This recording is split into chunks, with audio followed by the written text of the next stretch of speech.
Good evening. Welcome to the July 13th, 2020 Police and Municipal Campus Building Committee. As a preliminary matter, this is Patrick Pitney, Chairman. Please permit me to confirm that all members and persons anticipated on the agenda are present and can hear me. Members, when I call your name, please respond in the affirmative.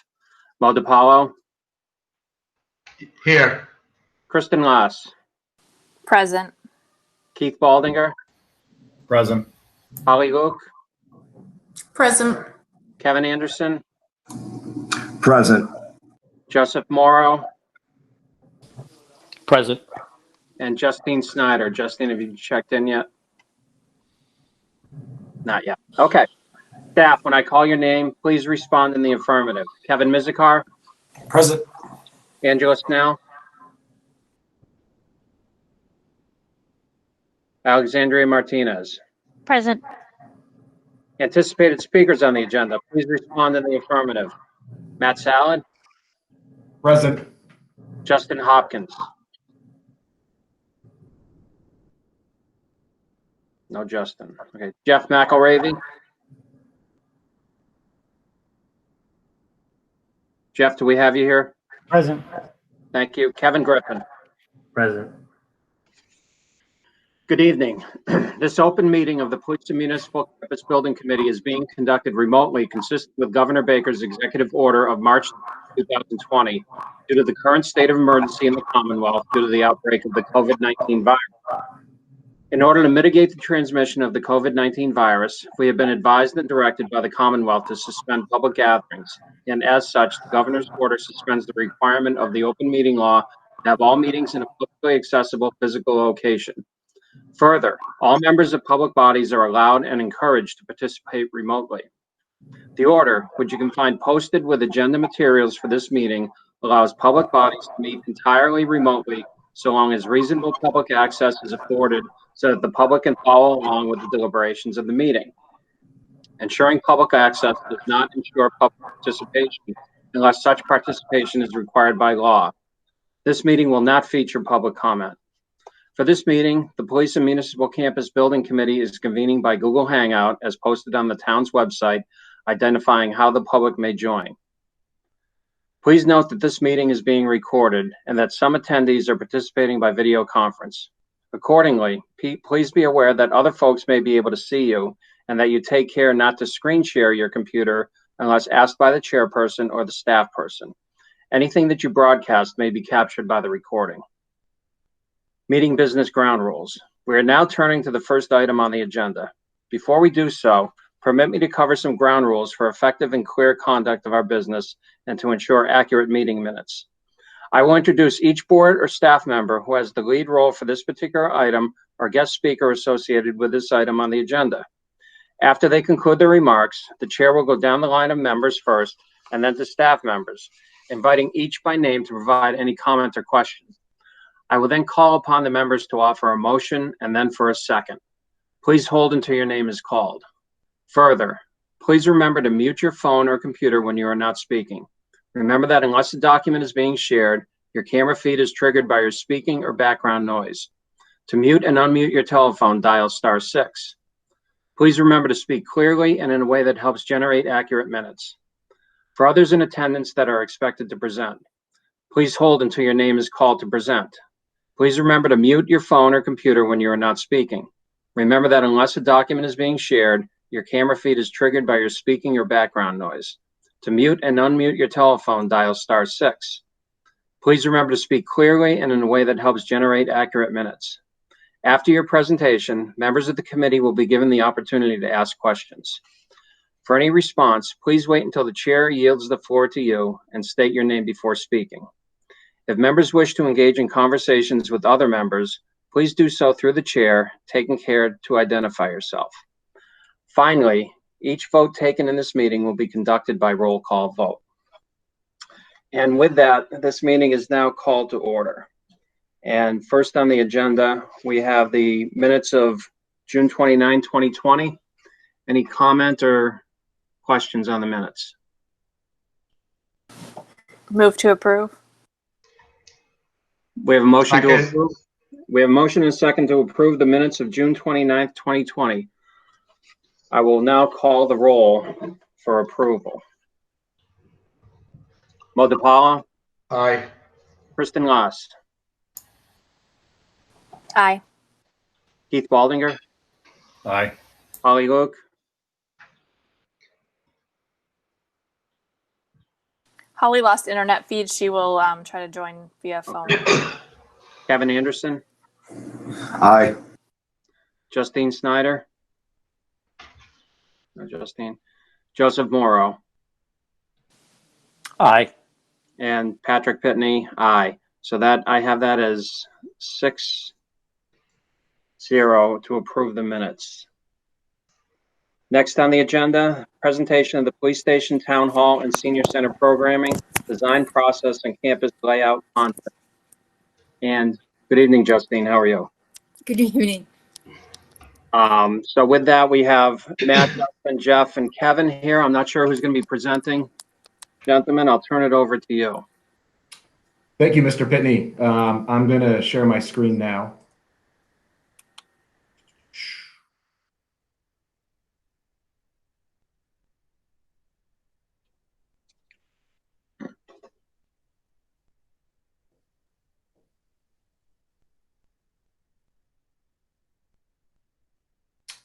Can you see the screen? I can. Welcome, I guess, to the third meeting of our recap of the study thus far. Just as a brief overview of sort of what we've covered over the past two presentations, we went over our introductions, the study process itself, and the existing conditions study of the police department and its programming. Followed up at our second meeting by the police station conceptual design. We presented census and staffing data that was used in our programming effort. We gave a brief overview of the town hall conceptual design, went over the master plan, and then the senior center programming, existing conditions, and conceptual design. To the right of your screen are a number of the key takeaways that we had based on the comments and questions towards the end of last meeting's presentation. Some of these are going to be addressed at subsequent meetings when we go over some of our results based on some of those questions. So I'm not going to go over any of these in detail since they're all recorded in the minutes, but just as a reminder that they're all here. With that, we're going to jump right into the town hall in the existing conditions review, and then the programming and conceptual design. So with that, I'm going to kick it over to Jeff McElravy, and just let me know when you want me to flip slides, Jeff. You got it. All right, so over on the left here, I gave sort of a high-level look at some of the general deficiencies that we discovered looking at the town hall. I mean, overall, you know, you've got a building that's in pretty good shape, although a lot of the mechanical systems are coming near to the end of their useful life. And one of the big things that, you know, we want to say about that is making sure that as we look at the future of the town hall, that we're not only thinking about bringing those systems back into operation for continued use, but also making sure that we think about system efficiency. We have talked about that Shrewsbury is a green community, and so we want to think a little bit about making sure that our system choices consider that as well, and looking for opportunities to be a little bit more sustainable and a little bit more efficient, particularly energy efficient in utilization of our MEP systems. But from a programming standpoint, you know, no big surprise. Every building seems to have this. There's limited storage. So looking at storage needs throughout the facility is going to be a big issue. And I think everybody's aware that insufficient meeting space. When I look back at the comments from the last meeting, there was some questioning about the capacity for larger meeting space. But insufficient meeting space is an issue throughout the town hall. Some areas we got cramped workspace due to staff growth. You know, some departments have added staff, and it's getting a little bit crowded in those areas. And then in some cases, we have workspaces that are separated from the department they work along with. So you may have a workstation down on the first floor while the rest of the department is up on the second floor. And so there's a separation functionally from an adjacency standpoint. And then finally, I mentioned the MEP systems, energy efficiency. The building has been serving the community well, but the evolution of building envelopes and the mechanical system has changed quite a bit. And so looking forward to the future of the town hall, making sure that we're making selections that improve the efficiency over the life cycle. Yeah.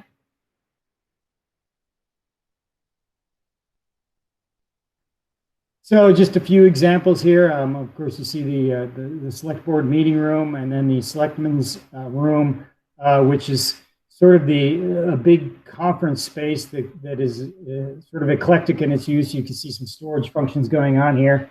And one of the things that we learned during programming is we spend a lot of time having small meetings in a great big room. So making sure that there's more smaller meeting spaces to accommodate various sizes of meetings that happen throughout the town hall is an issue. Some of the office spaces that are starting to get crowded because of growth in staff and changes over time.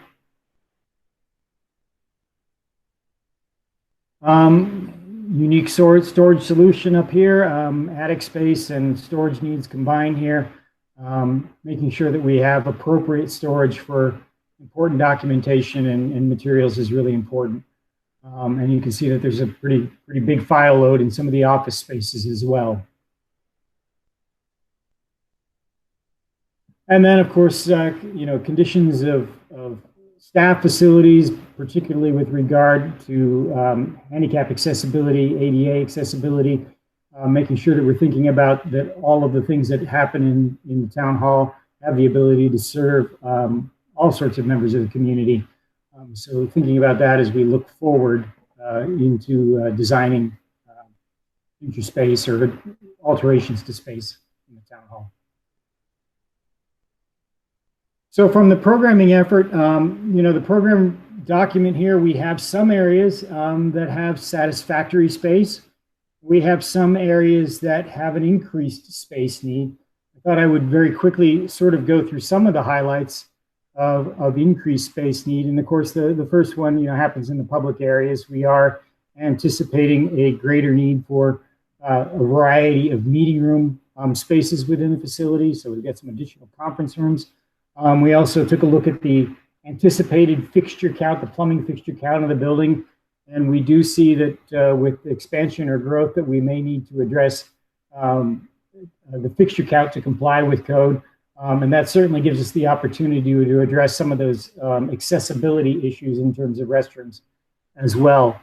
The town clerk's office, we saw a need for additional storage space. We've got ballots and voter storage, so some space to accommodate that's necessary. Human resources has an additional office space requirement that comes into play. The assessor's office needs some additional storage space within that suite. In addition, we've talked about combined storage opportunities in the building, but right within their office area, they have a modest storage need as well. Board of Health, again, a little bit of a secure storage space within their area. The big thing that comes into play here is the school department. Right now, the school department is split between offices within the town hall and offices out at Parker Road. As we talked during the programming exercise, we talked about the advantage of co-locating school department with town offices, that it creates more of a team environment and a synergy between the operations of town administration and school administration. So there is a real desire to try to keep that school department administrative function in proximity to the town hall. And if there's any department within this program that has a significant increase in space needed, is this because of the relocation of spaces that are either, there's an office that's currently in the Selco space, and then there's a lot of offices over at Parker Road that we would like to consolidate into the town hall so that they can all be co-located. Also, the town manager's office, there's a very modest waiting room and some crowding within there that needs to be addressed. Selco does have some additional space need, but it may be possible by relocating the current school department office out of there that we can capture that space and handle that function. And I think a big piece of it is what goes on upstairs on the second floor with public facilities. We do have a number of new workstations and office needs that go along with that area that are, some of them are accommodated in other spaces of the building and not co-located with the functions of the department that they work with. So those are some of the highlights of the big programmatic needs. So I wanted to address from a conceptual design standpoint where we've gone in addressing these needs. And, you know, a lot of these portions of the design here, we've gone back and forth with sketches and talking to the various departments in Town Hall to try to refine. You know, this is not final design by any stretch of the imagination, but we are attempting to capture a lot of this programmatic need and illustrate a way to find solutions for it. But again, starting from the major considerations, you know, I reviewed the vulnerability preparedness document and making sure that we're thinking about resiliency in town facilities is important. I'm sure that Matt covered a lot of that when he talked about the police station, but to the extent that we can find resiliency within the town hall as well is something that we want to keep in mind. And again, the green community, the systems efficiency, and the synergy of co-located town departments. One thing that also came up in our discussions was, okay, so if we bring the Parker Road offices into the town hall, what would Parker Road be used for? And speaking with Mr. Collins, we did still understand that there's some need for some preschool student servicing, director of nursing, and some one-on-one tutoring space. So there is still some programmatic functions that can reuse that Parker Road space. That is not, you know, we haven't programmed that and we haven't done conceptual design, but at least there is some functionality that can be accommodated with the use of that space.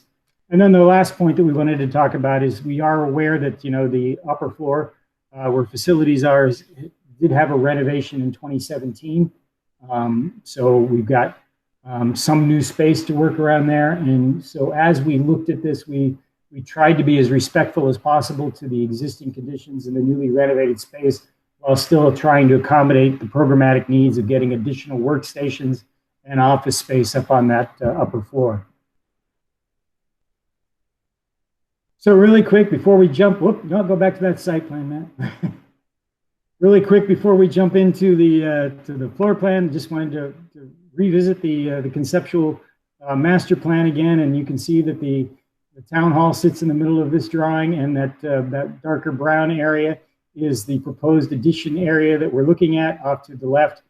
Trying to keep it tucked behind the wings of the town hall, but still accommodate the space. Okay, now Matt. So as we looked at the different programmatic elements of that came out of the study, you know, the thing that became really clear is that the school department was the component of the program that was growing the most from a programmatic standpoint, and it seemed reasonable to begin with using addition space to accommodate the school department, and then use the space of the former school department location as swing space to accommodate other growth within the facility. We did do a little bit of study on the possibility of expanding on the upper floor, and we can certainly talk a little bit more about that as we go on. But you know, the codes have changed, and you know, the building wasn't designed for a second floor at the time, and certainly the lateral load requirements would have an impact on that. So although it is possible to build over the wing to the rear, it would require significant structural upgrades that would be disruptive to the spaces below. And it also is where a lot of rooftop equipment is located. And so a lot of that would have to be relocated and reducted, and we would have to do some reworking to get duct chases down through that. So for the moment, we have determined that it's probably more cost effective to go with a on-grade addition than it is to build over because of the disruptions to existing functions, as well as the cost associated with reinforcing space to hold an additional floor. So the big yellow area is the relocated school department. I will point out there's a couple things that came into play as we looked at this area. The stair from upstairs drops down sort of into the lower right-hand corner of that yellow block. And we do need to get that stair to egress directly to the outside. So there is an exit corridor that runs along the back of the building that gets an egress path directly to the outside. And then, of course, we have the corridor that runs left to right in front of the Selco offices. And it's really important to maintain that connectivity, not only for access into those offices from the left-hand side of the site, but also to make sure that we can handle all the egress flow. So we have that sort of corridor that bisects the two areas of the school department function. We'll look at that a little bit more closely. I think we got a blow up of that. But then you can see the tan areas inside the town hall are some of the areas that we're looking at renovations to capture some of those other programmatic needs. And you can see that there's a bit down on the front portion of the building as well as upstairs. So we get some blow ups of those. So let's zoom into that. So here we're looking at the proposed renovations at the front of the town hall. You can see that we're relocating the accountant's office to the lower left, capturing a private meeting space so that the accountants can discuss private matters with individuals within that space. To the extent possible, we're trying to preserve the existing service window to the corridor, but then reallocating the space within, getting the workstations and the office space that's in the program. Heading further up, the treasurer's office. Again, we do have some office space and a conference room currently that's part of the school department office. We're reallocating that conference room so that it becomes a shared space. So we have a series of little conference rooms located throughout the plan. Heading along the lower part of that plan, we have redistributed space to accommodate the town manager's office and the HR function, so that we have a couple HR offices. There's a lot of interaction between the town manager's office and those HR offices, so they're co-located, and we're trying to create a little bit of better presence for the town manager's suite with a central office, access to conference room, assistant town manager, and town manager's office within there. As we continue over,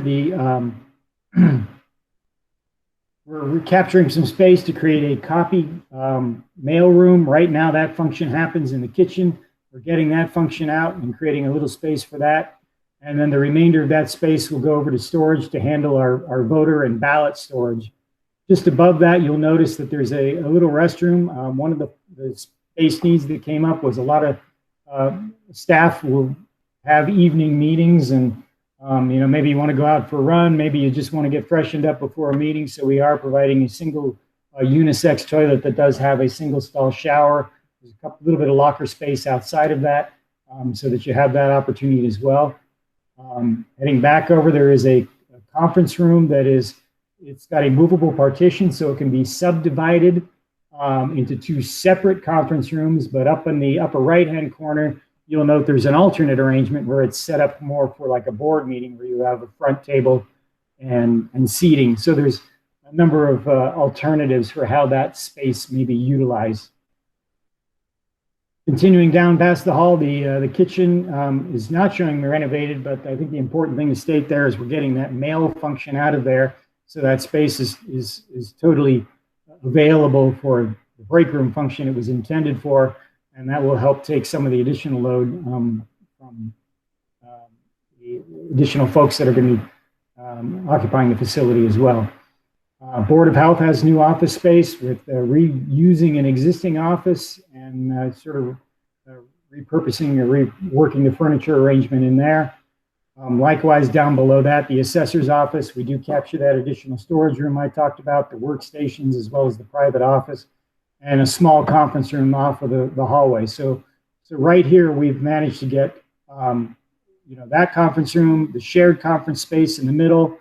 We've enlarged the town manager's conference space, and then we've recaptured that conference room that's over in the school department. So all of those are they're smaller rooms that are available, and then that center one has the ability to expand into a bigger space.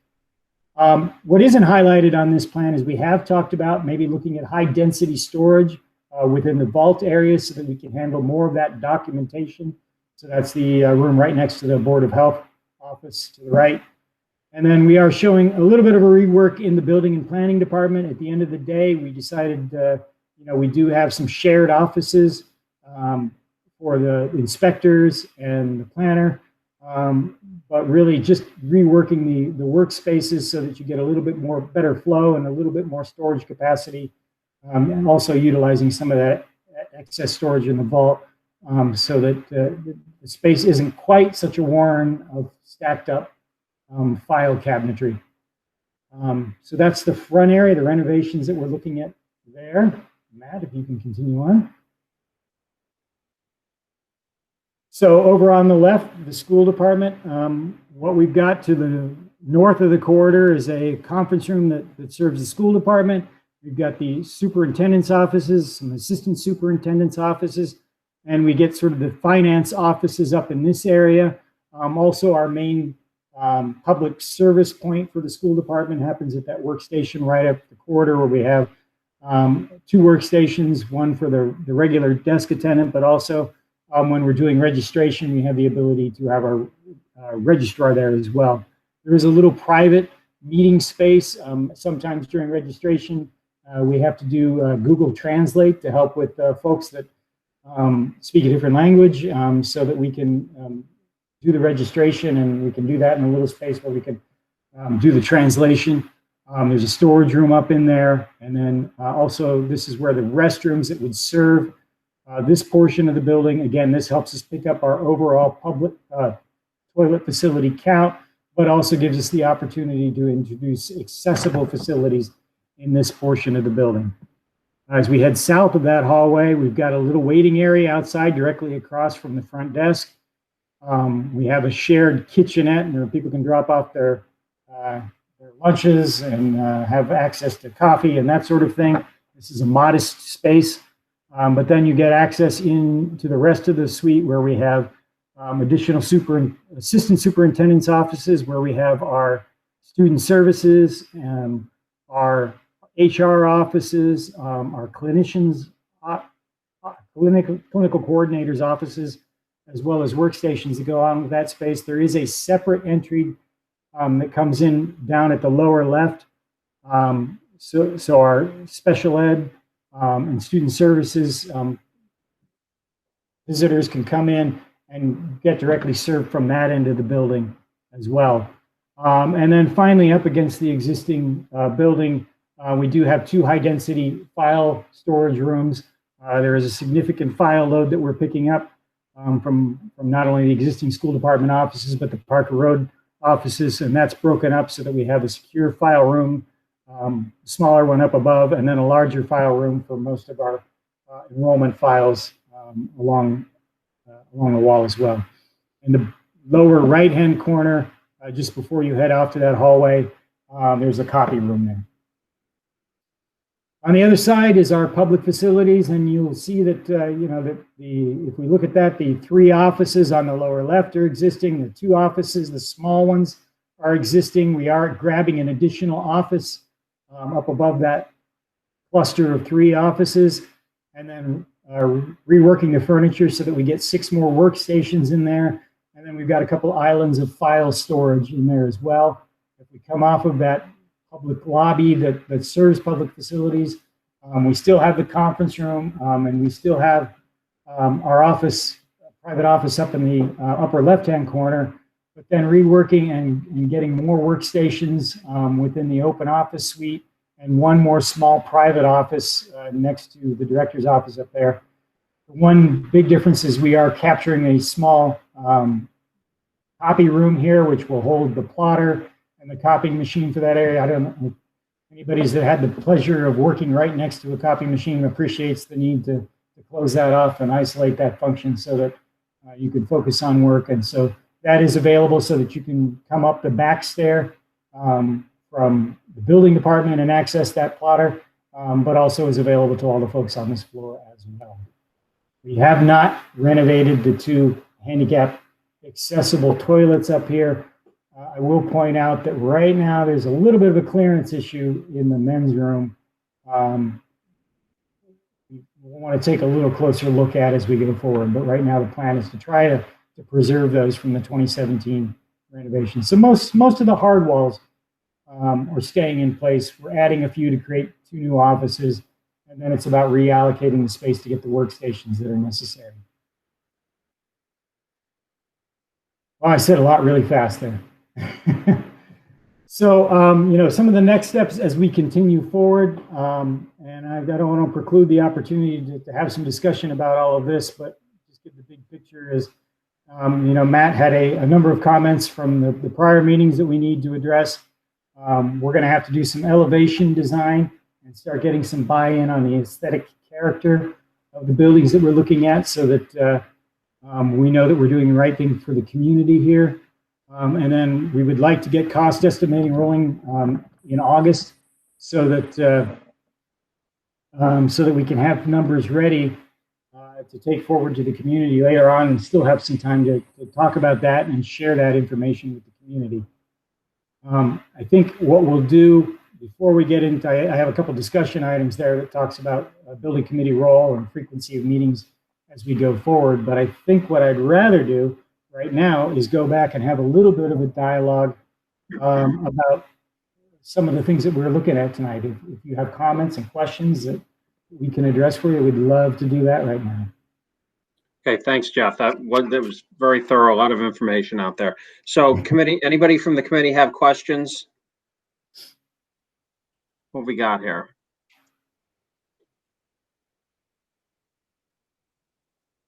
I'm hearing nothing. Well, Jeff, I'll kick it off. I have a start. I have a question. Common theme here seems to be storage, and it sounds like you put a lot of thought into the storage capacity of the building. Is that, how will that completely cover all the storage needs that the town hall has? All needs to be covered?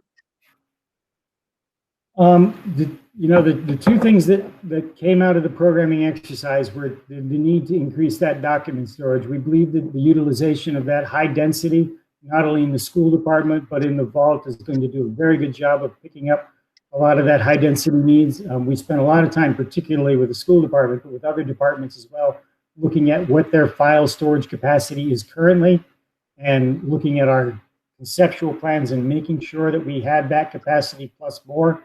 So I believe from a document storage standpoint that we've got the capacity to take on not only the current load, but some future load as well.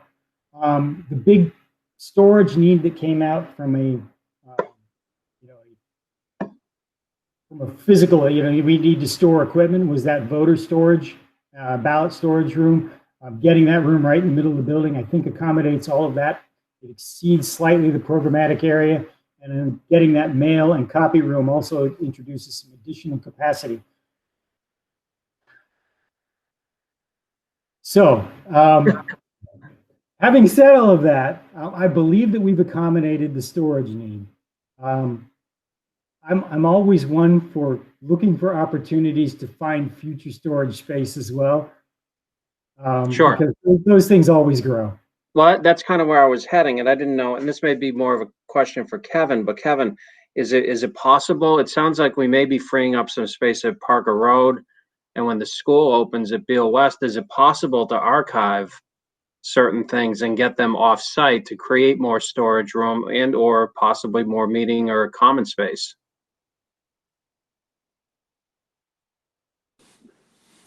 It's certainly something that I think we should explore.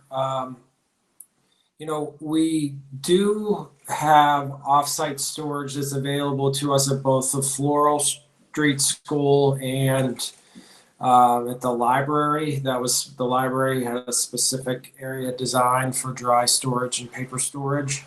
And we do utilize that. So it's not that we're completely over capacity across all of our buildings and, all locations.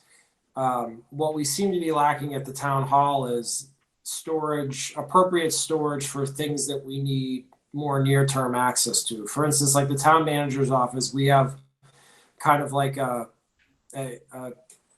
general rule that we would like to keep 3 years of records on site, and then we either dispose of them if we can, or, you know, if they're forever documents or 7-year financial documents in accordance with the state schedule, then they go off site. So, you know, forever documents include contracts and things like that. So there's kind of a balance. So, you know, having more storage within the town hall itself will be important for this project. Mm-hmm. But yeah, I was just thinking if there were ways to create even more, that's all, with some of that. All right, that's what I have. Anything Pat, else? also related to your storage question is we've really been working with the departments on scanning projects and electronic storage and documentation, which is actually hugely effective now that most of us are working off site. So we're really trying to stick with only keeping the paper documents that are absolutely necessary by law or that we're currently working on. Okay, thanks, Kristen. Pat, Anybody else? Pat, can I ask a couple questions? Sure, Mo, go ahead. Jeff, do we have storage for extra seating and tables and stuff like that? You went through it quickly and you might have said it and I might have missed it. Matt, if you could slide back. The floor plan. Yeah, just give me a sec. Pull that up.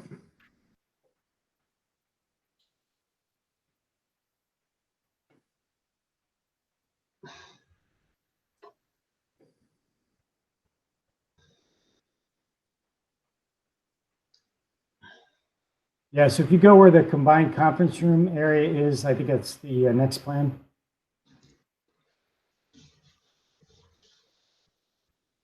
So you can see right next to that, there's a couple offices that are back there, one of which we've captured for a second video room to support this other conference space, as well as an emergency management office, but there is also a storage room at the back of the kitchen area, which can help us to offer some flexibility in terms of our furniture allocation. So if we're setting up, for instance, in this alternate conference seating configuration, we could offload some tables back into that niche and into that storage space. What about the electronic display boards and stuff? Are those all going to be portable, Kevin, or are they going to be mounted on the walls so that we don't have to worry about moving those around? Yeah, I mean, obviously, the plan, I think, and technology lends for, and we've learned even over the past few years of different purchases, we really just need smart monitors up on the walls that would all be mounted. And each room would have a monitor. Everyone knows the low cost of monitors for conference spaces like this. So that would be our approach to that. Pat, can I keep going? Sure, go ahead, Mo. How's about the treasurer's office? Did they get extra storage space? I see it looks like storage. I'm having trouble reading it, but behind the conference room? That's correct. That is a storage room that we added back there behind the conference room. And that's adequate for them? That's actually a little bit larger than we programmed based on the description of the need.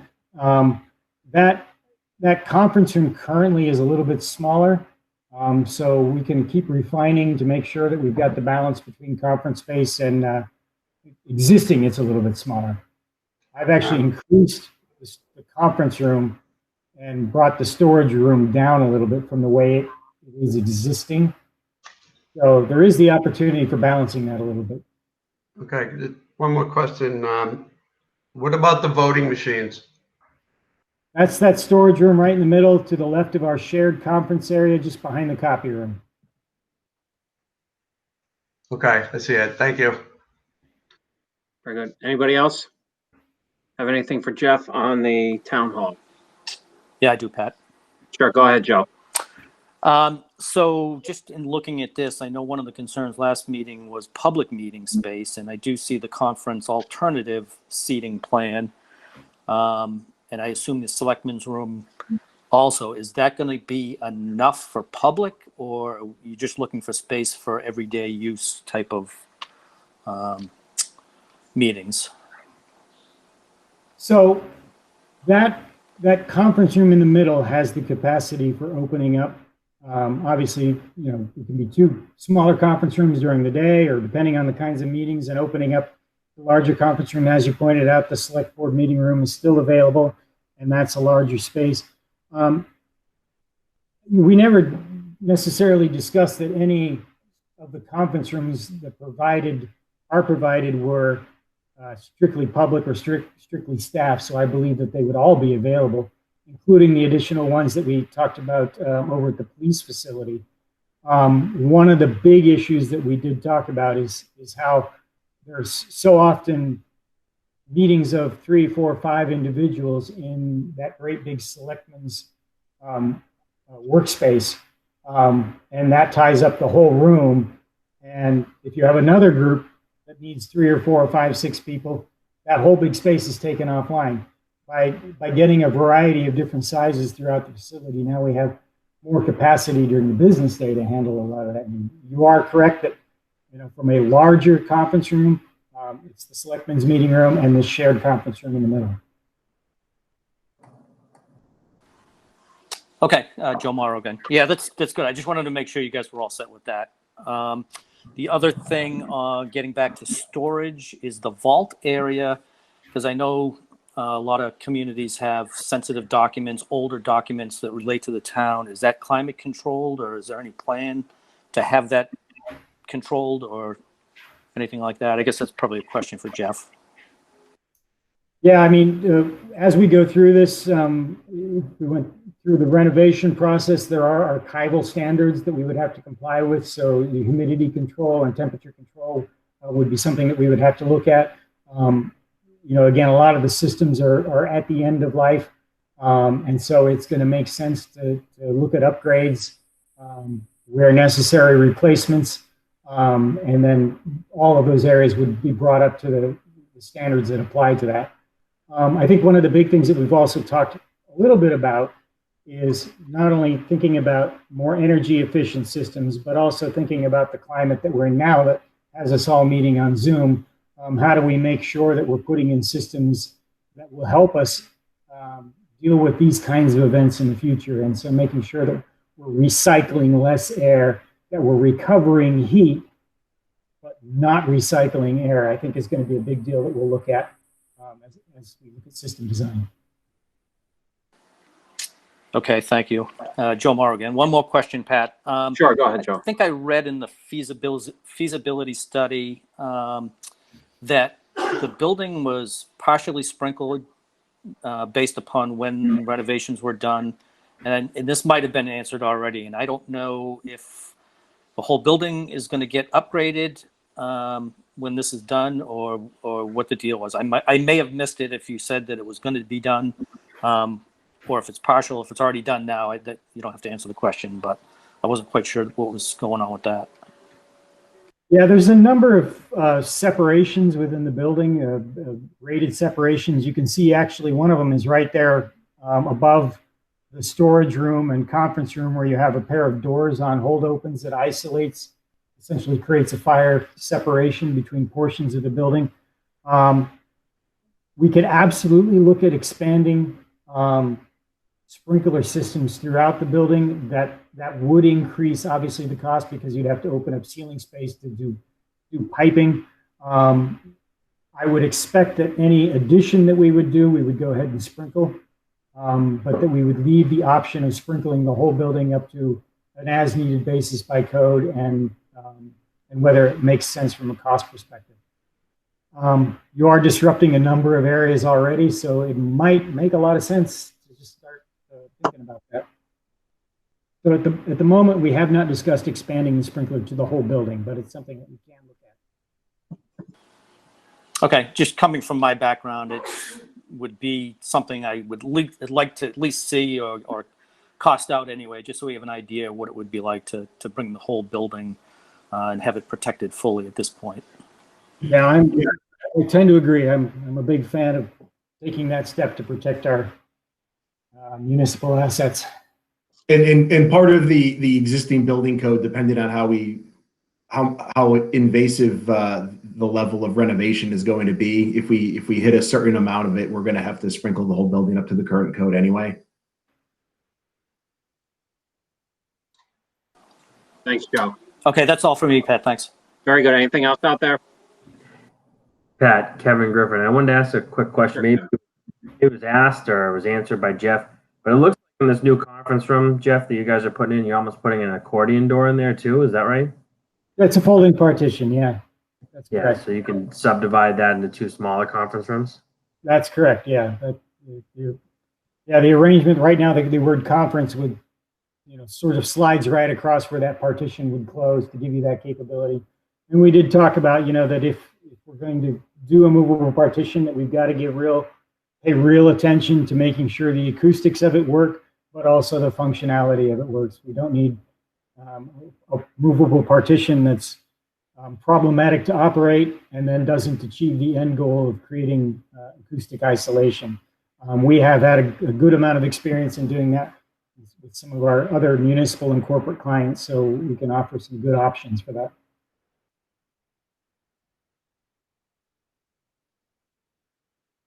Thanks, Jeff. Anything else, Kevin? No, that was it. Okay. Jeff, Joe's conversation just popped another question in my head. In that archival storage room, you were talking about humidity and temperature control. What about fire protection for that? Would that be something similar to, say, the dispatch center at the police station where there's a 2-hour firewall, or how do we protect those records? Yeah, the vault is already constructed with masonry walls, so it already has fire protection. The usual archival standard is either 3 or 4 hours, depending on the kinds of documents that are being stored in there. I believe, Matt, do you recall, is this a 4-hour separation here? I don't recall off the top of my head. Okay, so that's not anything that would need to be redone then. Now, the question would be whether or not, as we go exploring how we would do fire suppression, if we went down that route. Obviously, a water-based fire suppression system has a tendency to do bad things to documents. Sure. But the alternatives can be fairly costly, so as well as needing equipment space. So that's something we'll explore later on in the process. Okay. And I do have a question on one of the entrances. If you look at the entrance to the left of the town manager's office, it looks like that entryway will in the future be only to access the accountant and the treasurer's office. Am I reading that plan correctly? No, that's not correct. The tan that reaches across the hallway there, it's not a barrier. Currently, there is a doorway at the end of that hallway, which I'm proposing to open up so that we can get a little bit bigger counter into the treasurer's office. So I'm actually opening it up rather than blocking it off. Okay. All right. Very good. I was a little concerned about that. Yeah, likewise, you'll see as you head directly up the page from the town manager's office, there's a doorway in tan there. That I'm proposing to add to continue the stair protection so that our egress path is maintained all the way to the exterior of the building. Okay. Thank you. Any other questions out there, or shall we move on? No, Pat, I got a follow-up question based on Sure. what Joe had asked. Jeff, I should know the answer to this question, but what part of the town hall is not sprinkled? Matt, can you help me with that one? Do you know? I believe off the top of my head, it's portions of the original construction. Pat, this is Keith Baldinger. Sure. Mo, it's the entire front. It's in the entire old section of the building and the second floor. Oh, Are not sprinkled. So the only area that's sprinkled is the newer addition in the back. Okay, that's what I thought, but I wasn't sure. Just a question about sprinkling. I agree with Joe. I don't care what the extra cost is. I think we're making a big mistake if we don't sprinkle it. But in the existing building, and the original town hall, could that, instead of having to expose, start tearing down ceilings and stuff, couldn't we do soffit sprinklers throughout the hallway and into the rooms to minimize the construction or destruction? I mean, I've done it in big group homes. I don't know if this might be too big for that, but. Yeah, it's going to depend on the individual room. Certainly from a hallway standpoint, that would be an option. Some of the larger open office spaces we may have to look at, but some of those, we're talking about renovating anyway. So I think that's probably an opportunity to go ahead and get above those ceilings. A lot of that as well is going to depend on where our main branch lines are coming from. Right. If we're going to right across that entire corridor, the pitch we're going to have to make up might get into some headroom issues. So it just depends on, how far our straight runs are going to be. Yeah. Just looking for a way to do it and save some costs, but whatever. Thank you. I think that could be a real, something we could really explore for hallways and things like that, where you're not tearing the existing construction apart. So. Justine, did you have a question?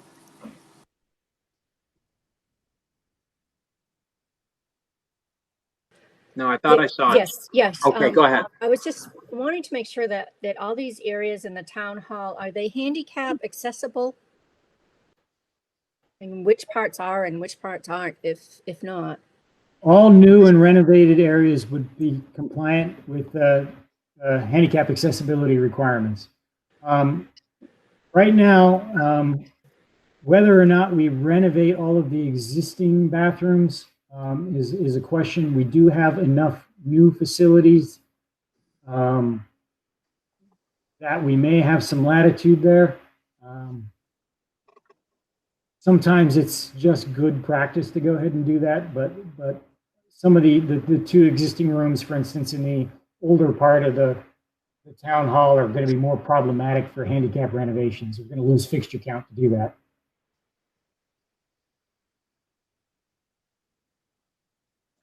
Thanks, Jeff. Anything else, Justine? No. Okay. Anybody else from the committee? Any comments from anybody on the staff? Kevin, or do you have anything to add? I do not at this time. All right, very good. Jeff, do you have more to present, or? I think we should just slide back to that last slide, the ones where we talk about those next steps there. Sure. So we are looking at doing some cost estimating in August. The frequency of meeting question, I think we're probably looking at the need to try to keep the rhythm of meetings up in July, so that we can present you some conceptual elevations for all of these, the various solutions that we've talked about, so that we know that we're getting the spirit of the community at least represented in the conceptual elevation designs before we send off to cost estimator. And I think it's really important. We were starting to talk a little bit about the building committee role. In many ways, you're representing your whole community there, in terms of making sure that your sense of identity about the community is preserved. We like to think that we're very good at listening and responding to your expectations about what your civic identity is, but it doesn't hurt to have you guys reminding us and making sure that we're on the right path and that we're not designing things that don't respond to your community. And, ultimately, when we start looking at the cost estimating, we're going to see some numbers. And, I can tell you more often than not, those numbers are big and scary. When you first look at municipal construction costs and the cost of doing public construction in Massachusetts. So I think, you're going to have a really big role in helping us understand what is appropriate and supportable by your community, and helping us to decide if we're approaching all of this in the right manner. Because, you know, I can tell you what things cost. You can tell me what your community believes in and can support. So we'll be looking for your input and involvement. And then ultimately, as we move forward with something that the committee's comfortable with, is being a partner and helping us share that information with the community and promote the project moving forward. And I always like to think about project promotion more of an education than a sales job. I think that, you know, that if you give well-reasoned explanations of why you're doing what you're doing, and well-reasoned explanations of what things cost, that reasonable people are going to support you. So I think that's always the way that I like to approach as we build up support for a project moving towards town meeting or town presentations. Okay, thanks, Jeff. I mean, I can, just from my limited experience, I know that in observing other buildings being done in town, you know, the committees are always very good about reaching out to the community, getting thoughts and comments, seeing what could be supported. I know seems to be a common theme with buildings in Shrewsbury that they're always on time and under budget. Not to add any pressure from on your end, but you know, I think the people on this committee will certainly be looking at that and paying close attention to those types of things. And that was my plan from the beginning when I asked to join this committee. So kind of overseeing everything and doing the best for the town is kind of my objective here. I don't know if anybody else has anything to add. Kevin, I mean, not Kevin, Mo, you have a lot of experience with building committees. Maybe you can add in. Actually, Pat, I don't have anything right now. I'm still thinking about the designs and looking at a plan the size of my computer screen is not giving me the spatial relationships that I normally would like to see. But no, I don't have anything right now. I think community. I'm not as sure that community input on the town hall, because it's mostly office space, is going to be as sensitive as what it would be for the senior center, and possibly the police station. But the most public building, or the building that I see getting the most used by the public, is going to be the senior center. The rest of it's office space. So I'm not seeing that there's a real. I think we should do some community outreach, but I'm not seeing a big deal with the town hall. Again, I really think the senior center is going to be a bigger issue, because that's really being built. It has been built for primarily public use. So I think we'd want to do more on public input on that. I think as an information center, session, the police department, it would be good to get out there, because obviously the size of that building is growing quite a bit, and I think we're going to have to explain why a police station that's built in the 21st century is not the same as one that was built in the mid 20th century. Couldn't agree more, Mo. You know, I think going forward, I think there are enough voices here that can carry that message out to the community, and get the message for the need of this project across.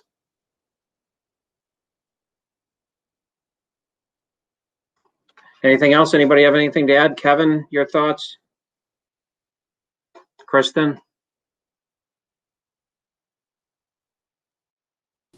I'll just jump in. I mean, the largest component and the main focal point that we want to get through is the police station. That's the oldest of the buildings, needs the most work. So I think we do need to sell the police station through education, and hopefully we can do that. I think in my opinion, the senior center is actually the newest of these buildings. It does have some flaws, but I think our design team has given us some good thoughts. I know that Holly's passed along some of her conversations, but we do need the senior population to vote as well for the whole entire project. So I don't necessarily think that one building is weighted more than the other. We also have, people coming to town hall all the time to do their business. Obviously, not in the past 3-4 months, but people coming in to pay bills, to meet with staff, to interact, to attend public meetings. So we want to make sure that that building is welcoming as well. And so I think all 3 buildings have a unique role, and I think they all roll up together. And but the police station really is that building that we need to make sure that moves forward to the next stage. Justine, sounds like you have something. Yes, I was just going to say that when I went to vote recently, what I was hearing on the streets from a public standpoint was that many people are of the thinking that there's no way any of this is going to happen because of COVID-19 and what it has done to the budgets of many of the towns. So that's just even what I heard from some, policemen there, they're thinking, yeah, nothing, that's not going to happen. They're thinking that it's gotten washed out. So to communicate that this is still in the works might be an important thing. Sure. I agree. I mean, it's a funny thing,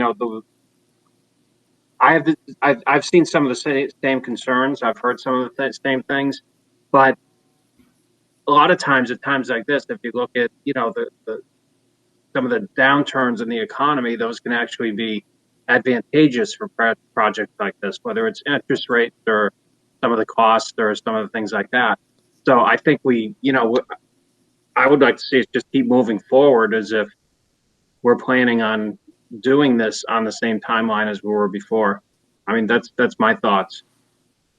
Just another thing for the committee to note, and Alex, if you wouldn't mind circulating this tomorrow, if you haven't already, we released, or the Board of Selectmen through the chair, Ms. Cassavant, released a press release on Friday, July 10th, about the building committee and its work. We actually advertised the meeting tonight in the newspaper and in our social media outlets. So we will share that press release with all of you, and perhaps you could forward it along to your neighbors, friends, and family for their knowledge as well. Excellent. Pat, Great. I'm sorry, somebody else going to say something? No, go ahead, Mo. Jeff, were you going to say something? Go ahead. Yeah, I was just going to add, you commented about the economy right now, and that's something we've been paying a lot of attention to lately. Obviously concerned about where our workload goes in the future, but also what does it mean to projects that we have on the boards now, or studies like this one that are ongoing. And it's a unique sort of environment. With all of the supply chain disruptions, we don't know if material costs are going to keep going up and keep rising, even if the economy softens up. You're right. There's been a lot of times when a softening economy is a great boon for the cost of construction. I remember doing the Norfolk, Virginia 3rd Precinct facility, where we had a $13 million budget and ended up getting a $9.5 million bid because the economy was in a state like that when it happened. We have been watching the estimates that are coming in, and we're watching the bids that are coming in. Right now we don't see a strong enough trend to say this is going to be a boon for construction opportunities, or nor have we seen that there's going to be a bane because of the supply chain issues. But sure, something that's worth watching as we move forward. Absolutely, and I think back to the Sherwood School when that went up. It was during the recession, and I believe we realized the significant cost savings on that project. Major. Yeah, and we're also looking at, let's not forget that our bond rating recently changed, and so the borrowing rate on anything we do is significantly lower than it has been in the past, and rates are down right now. So, for all of those reasons, I think we move forward and press ahead. Pat, I think to Justine's point, this isn't a matter of if it's going to get done. It's going to be a matter, at least the police station, of when. It could be a timing issue. Maybe we are going to have to wait. We don't know yet. Wait until May to bring a vote as opposed to November. But pre-COVID, my sense was there was a lot of support for a police station, at least. A lot of people thought it was about time, and why did they have to wait so long? So, you know, obviously people's financial situation changed, and they're going to vote their pocketbooks. But I think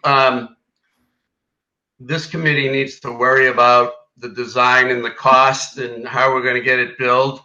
And I think the board of selectmen and the manager are going to have to deal with the politics of it as what usually happens. But you know, I share a concern right now that November could be a tough sell, but who knows? It depends where people feel things are heading and what we think the cost is going to be. So it's not a reason, and I know Justine wasn't saying it, it's not a reason not to move ahead.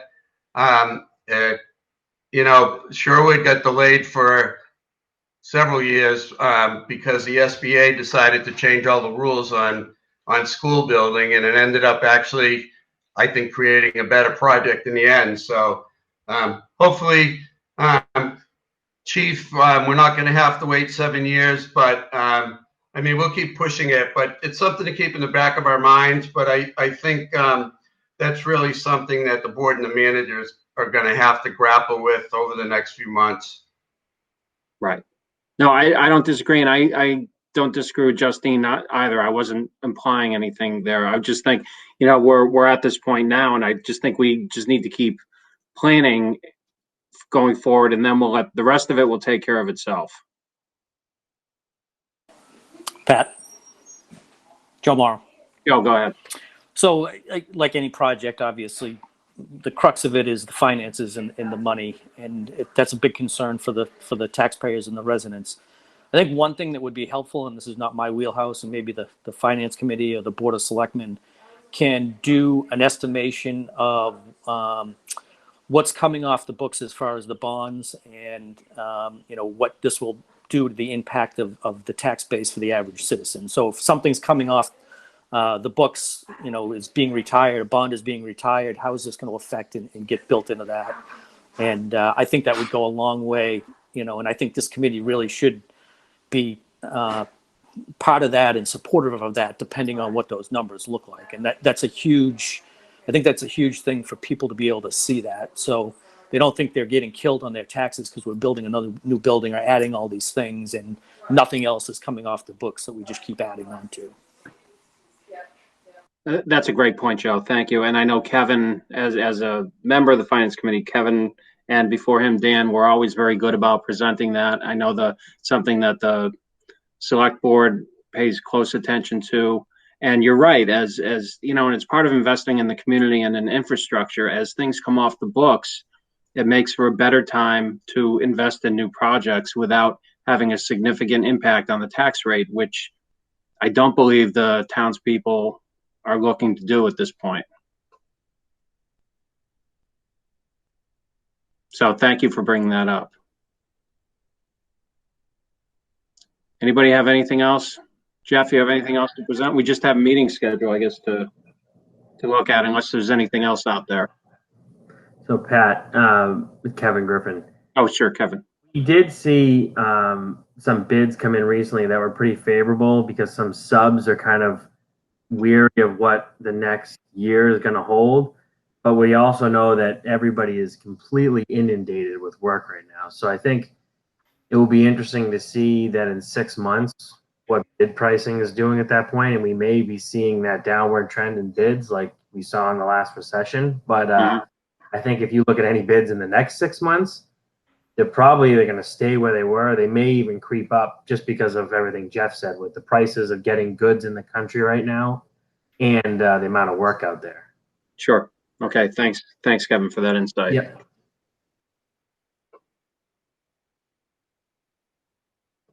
All right, very good. Why don't we discuss the meeting schedule at this point? It sounds like everybody has said what they want to say.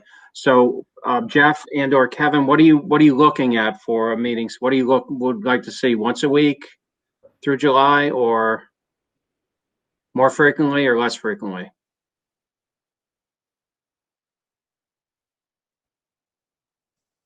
So I think we should probably turn that back to the architect team of where they think they are and where we should go next. I know Jeff McElravy commented on elevations and whatnot. Right. You know, if the Board of Selectmen is to consider a debt exclusion for design, you know, further schematic design costs and whatnot, we probably have to have something in the beginning of August. So I'm not quite sure. Maybe you can jump in, Matt or Jeff, of where you think you are with design process and when you need input from the committee. Well, I was starting to answer that, but pushed the wrong button, so I was talking to myself there. I think that we could meet as soon as next week if the committee has the stomach for it, because we have begun looking already at some elevation ideas for the police station. I don't want to overwhelm you with meetings, but I think right now is the time where we need to make up a little bit of ground to get ready for providing estimates in August. So next week, we do have the Board of Selectmen meeting Tuesday night, Finance Committee Wednesday and Thursday night. I know we have several members on this call who will be part of that. So really Monday is the only available evening, and that's only a week away. I'm not sure if the first part of the next week. We're really running into a tough schedule with we're trying to schedule a town meeting maybe August 8th at this time. The Board of Selectmen is also meeting Tuesday the 28th. So if we looked forward to the next week, then we would probably come in with not only police station, but town hall, and even a little look at the possible port cochere at the senior center for the following week. Kristen, what's the I don't know what the availability of the rest of the committee is. Regular business hours. Like on Monday, I don't know what everybody's available on, but if we met at 4 or we met, I don't know, early, whatever, we might be able to squeeze it in that way without killing the people who have to be out quite a bit well, we're not really out, we're in our house, but going to be on meeting. If people are available during the day or late afternoon, maybe we could keep things moving along. Yeah, I think that's a great idea if the majority of the people can do that. I'll let those who have other day jobs weigh in.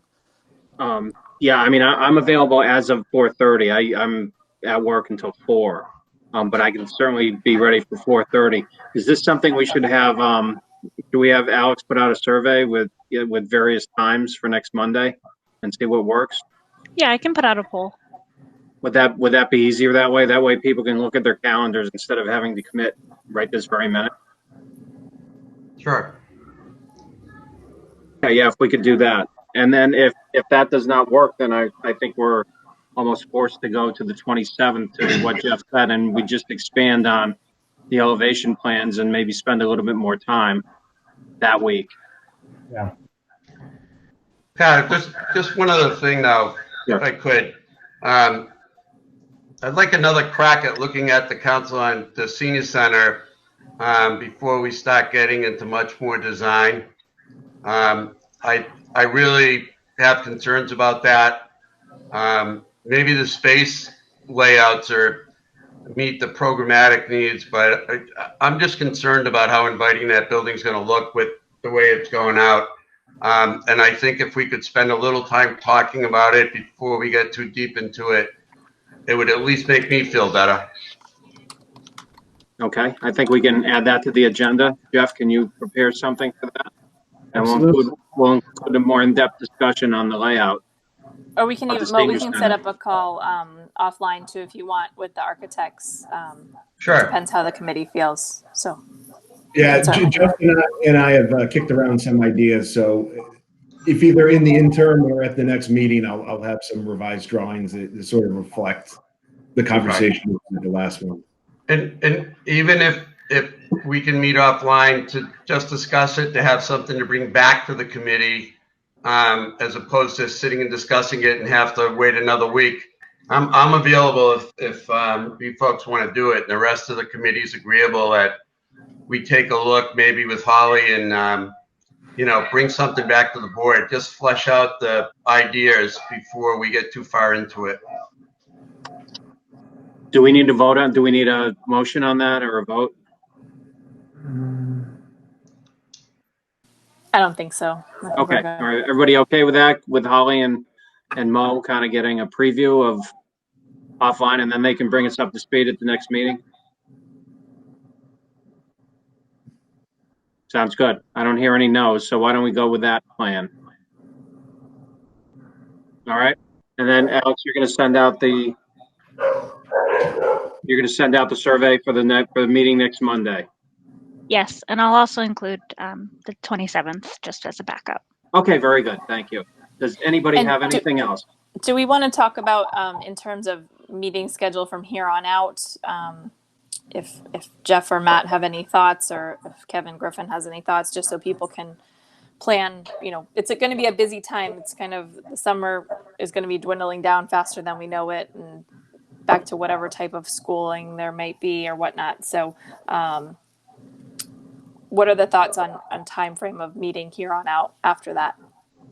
So we see a lot of projects that just put a tentative schedule in, weekly, bi-weekly, based on what the architects feel they may have for deliverables, just so it's in everybody's schedule. And then 3 days prior, so for your posting date, we can reach out to the architect, find out exactly what they want for that meeting schedule. And if they don't have anything or feel there's anything needed, it can always be canceled, but at least it will be in everybody's schedule, so we're not overbooking ourselves. Because I think picking a specific date and sticking with, whether it's bi-weekly or weekly, whatever they deem necessary to make sure we're meeting our dates, always works out. I know, at least for me and for the last committees we've worked for, that seems to work the best. And what do you think would be needed, say, after we get through this next meeting? Would it be weekly or bi-weekly?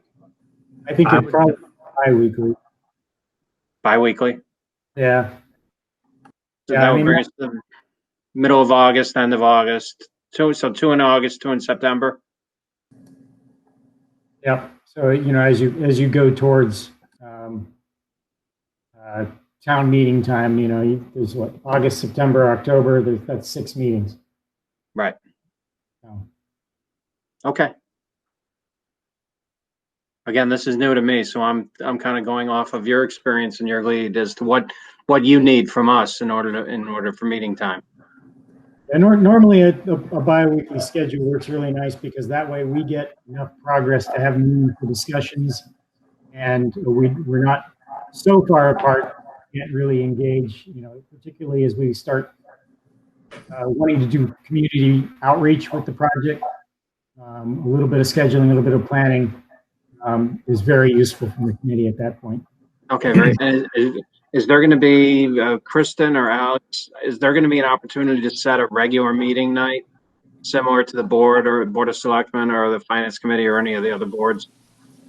Yeah, Alex and I can work with the committee members on that, about what's best. And if anybody has any thoughts in advance of us sending out a survey of Thursday nights definitely don't work or something like that, please let us know. Okay, why don't we just, Alex, can you just include a third survey? Yes. Yep. Okay. I can do that. With a permanent meeting schedule? That'd be great. Very good, everybody. Anything else out there? Everybody had it for tonight. Okay. I will entertain a motion to adjourn. So moved. Do we have a second? Second. We have a second and motion to adjourn for this evening. When I call your name, please respond. Mo? Aye. Kristen? Aye.